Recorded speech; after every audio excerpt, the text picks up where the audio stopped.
So I didn't really want to make this video, but I didn't really want the event to happen, so might as well make lemonade out of lemons. So yesterday I got into a bit of a car accident. I was crossing an intersection and a car was coming on the left turn lane and ran into me. Now, based on the law, it was my fault because I was at a stop sign, whatever. It is what it is. But now I have the task of seeing if I can bring this car back to life. So some of the damage is at the most minimal. You could see here, this is where the strut collapsed into the car, or the firewall, or whatever you want to call this, the frame of the car, and it definitely bent some little pieces there. I don't think all that bad, but it did bend them. Then the brake line here, it didn't rupture, but it did cut, so I'm probably gonna replace that when the strut came in. It did bend that. It looks like it cut a little bit there of this rubber. That may be okay. I'm not sure how it was before, if it was bent like that. I'm really not sure, but we'll take a look. So I'm packing up to head over to the junkyard to be able to get a few pieces here. I think I'm gonna try to get this piece right here from the body. I'm gonna try to get as many of these suspension pieces. I may end up getting them new as well, for definitely the strut, things like that. But then we have, you know, we'll see. I may get a bumper, I may get a light. I'm really just trying to replace as many of the parts here on this side as I can. And we can see here the front quarter panel is what really took a lot of the impact there, along with some of the suspension pieces. So here's what the strut looks like. It got completely bent. Obviously the oil completely leaked out of it and it's completely unusable. The wheel also got busted. Here we have the part, we have this resonator tank, we have this plastic panel that got completely destroyed. This is okay, I think, but I'm probably gonna get one of those. The speed sensor snapped, the little wire for the speed sensor. The other part of it is on the knuckle. The knuckle cracked in the back. I mean, not completely. I mean, it's a solid piece of metal, but it does have a little crack, so it may be bent. So we're gonna get one of those. The tie rod got completely bent, and that's not just, oh, it's to the side.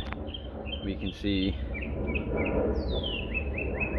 that's pushed all the way, so that got completely bent. The ball joint may or may not have been bent, but I'm gonna replace that anyways.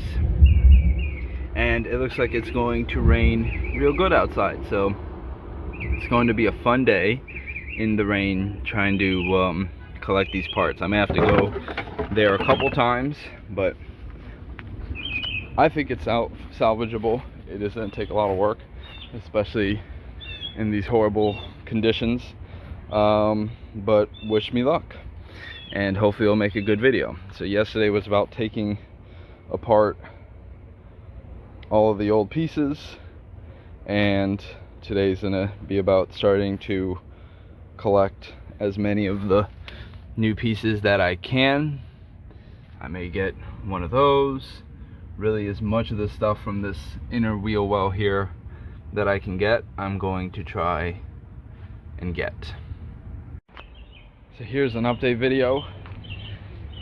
I just got back from the junkyard a couple hours ago, and I was able to get pretty much all the pieces that I would expect to get from the junkyard. I got the fender piece, I got the acoustic or some kind of tank that goes here that's part of the air induction. I got this little bracket that holds it and the bumper, which had got mangled. We can see that over here, so that got mangled. I got that. I got with the whole fender piece, that piece was attached, so that's nice. Got a bunch of these little screws here. I got the corner light, I got the headlight, I got the knuckle, I got the ball joint was on the knuckle. I also happened to get the brake caliper, and I didn't really need it. I did get this brake hose here. I got the speed sensor, so those are two big ones that would have been expensive otherwise. I did also get the things I didn't get, which are available, so I may go back for them tomorrow. I was done. Was this hard brake line, which did get bent. It's not supposed to really have this shape, so we're gonna see what I can do about that before I even remove it. Or I did move it, bend it a little bit back into shape, but I mean, once it's bent, it's bent. I'm gonna see what removing the junkyard one will be like, and then also the sway bar. This thing was supposed to be flush with the sway bar, so I don't know if it got bent in some kind of way. But my goal today is going, and I also got, it's with the fender, but this whole inner well, wheel well lining. So my goal for today, and it seems like kind of a crazy goal, is going to be to put everything back together. I have the old strut. I'm going to put the old strut on with the spring, even though I'm going to have to take it off again, and just see if I can drive the car. If with the knuckle, the ball joint, I'm going to put on the old tie rod, you know, not really torque everything down, just get it tight enough so I can drive around the block and just see how that goes, and then see if the brakes are still working. And then I'm going to try to get that brake line and possibly the sway bar tomorrow. I'm going to head back up to the junkyard and pick those up, you know, nice and refreshed. So that's the update. I think we're going to be able to really fix this car and get it back to great condition. So it'll be good. So stay tuned for the next part. Here's a little progress update. Now, while none of the major pieces have come on, what I've been working on is getting this little bolt out. I've almost cut through both sides, but it's very difficult. I've been using a drill with a metal drill bit, and what's actually worked really well is this hammer and chisel. I don't know where the chisel went. Right here.